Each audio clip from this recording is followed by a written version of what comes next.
How's mine? This is tied. Okay. I thank Senators Murray and Schatz for joining me today. Now, open enrollment is now here. It's the first stakeout we've had since it started. And for millions of Americans, it's not a moment of relief. It's a moment of dread. 24 million Americans are now staring at impossible choices. Do they pay the rent, buy groceries, keep their health insurance? No family in America should have to make that choice. As we speak, there are families wondering, I can't afford the new health care insurance bills. How do I provide health care for my children? What if I have to switch hospitals, doctors? What if everything's cut off? What an agonizing decision that Republicans are forcing the American people to make. The open enrollment isn't like past years. It's a 5-alarm health care emergency, and for the first time, millions of families, as you know, will see their premiums double overnight. And for many more, it'll be higher. The average American on an ACA plan will pay 114% more out of pocket. 4 million Americans lose coverage entirely. A 60-year-old couple making $85,000 could pay $22,600 more. $22,000 gone. How the hell is any working family going to afford it? It's just outrageous. And by the way, even if you're not on ACA, Medicare, or Medicaid, already people are reporting from one end of the country to the other, and businesses are reporting health care premiums are going way up because there's less money out there in the system, and the insurers make everybody pay. Here's the kicker. Most of the hardest hit states aren't blue. Here are 5, the top 5. Louisiana, Tennessee, West Virginia, Mississippi, Texas, and then Florida. These are the states that benefited most from the tax credits Republicans are now ripping away. We've asked Republicans to vote to extend these credits 3 times. 3 times they voted no, so they're not innocent or not on the hook for this. And so we're not asking for anything radical, just common sense. This is not a Democratic idea or a Republican idea. It's an American idea and ideal. When Republicans play politics, families are opening their health care bills and wondering how they'll pay them. That's the reality. So we're going to keep fighting day after day, vote after vote, until Republicans put working families ahead of the wealthy few. Senator Murray. Well, as we all know, right now, open enrollment is underway, and Americans are now seeing the true cost of the mega health care hike. And look, it's not just the mega health care hike because Republican leaders are refusing to do anything. 4 out of 5 people who rely on the ACA enhanced premium tax credits live in states that Trump won. That is why it's a mega health care hike. And over 80% of the people who will end up uninsured if these expire are in Trump states. That is why this is a mega health care hike. The 5 states with the largest percentage increases where premiums are quadrupling, Trump states. The next 5 where premiums are tripling, all Trump states.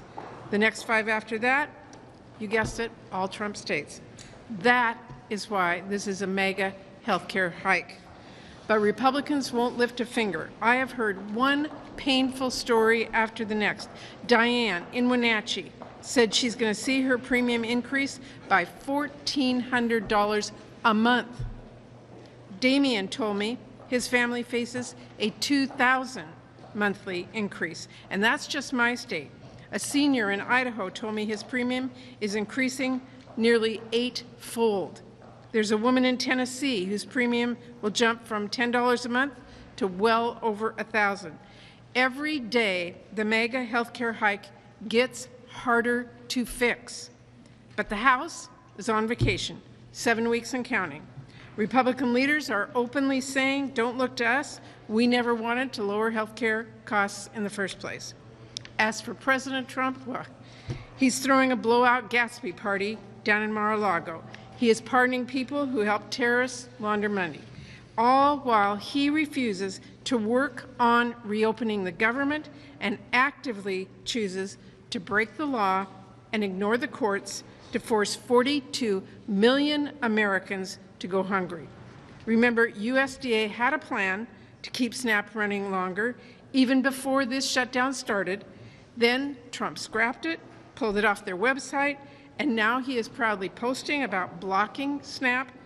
I mean, he is basically taking credit, promising it won't go out.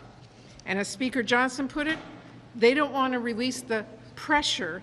They are using the American people as leverage. Trump still has the funds to keep benefits going out in full and on time. Right now, he is choosing not to use them, all while he chooses to build himself a new ballroom. Do Republicans not realize that all those families who cannot afford to put food on the table, all those families facing the mega health care hike, they are watching as Trump gilds his office in gold and bulldozes the East Wing to build a fancy new ballroom, as he jacks up costs for working families with tariffs and shovels billions at Argentina, and as he showers goodies and pardons and party favors on his friends, and Republicans shower tax breaks on billionaires. Those families that are getting hurt are watching us. Their grocery bills are rising. Their premiums are doubling, and the Republican lawmakers are doing nothing. Republicans need to get it into their head. Families are not going to forget this, because they are going to be paying the cost of the mega health care hike every single month. So they need to get serious, they need to come to the table, and they need to work with us to stop the mega health care hike and reopen the government. Senator Schatz. Thank you, Senator Murray. Everything's more expensive. Electricity, food, healthcare. And that is not a natural consequence of the economic cycle. Those are intentional policies by the Trump administration.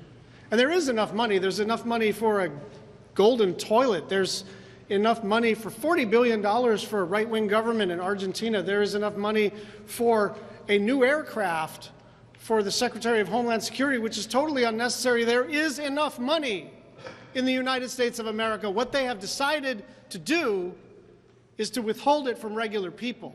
And as it relates to SNAP in particular,